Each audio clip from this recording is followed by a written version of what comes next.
दोस्तों आपने अमित परिमाल का कॉमेडी जरूर देखा होगा। हालांकि आप लोगों को पता होगा कि इस टाइम काफी ज्यादा ये लोग फेमस हैं और काफी ज्यादा इनका वीडियो ट्रेंडिंग में छा गया है।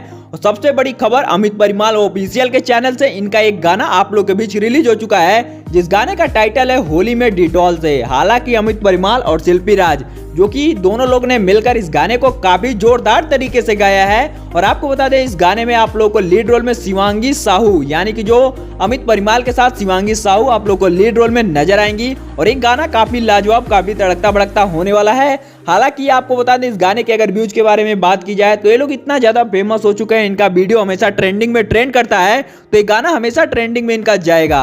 और आप लोग हमें कमेंट में बताइएगा, क्या आप लोगों ने अमित परिमाल की वीडियो देखी है या नहीं देखी है। और आप लोगों ने अगर अभी तक नहीं देखी है तो आप लोग जाके इस गाने को सर्च कीजिएगा, जिस गाने का टाइटल है होली में डिटॉल से, और इस गाने का फुल मजा लीजिएगा। और हमें नीचे कमेंट में बताइएगा कि हमारी ये वीडियो आपको कैसे लगी। और अगर आपको हमारी वीडियो पसंद आई हो तो लाइक शेयर सब्सक्राइब करना बिल्कुल भी मत भूलिएगा, क्योंकि ऐसी तमाम खबरें सिर्फ आपको हमारे चैनल से ही बताई और दिखाई जाती हैं। तो हमारी वीडियो लास्ट तक देखने के लिए बहुत बहुत धन्यवाद।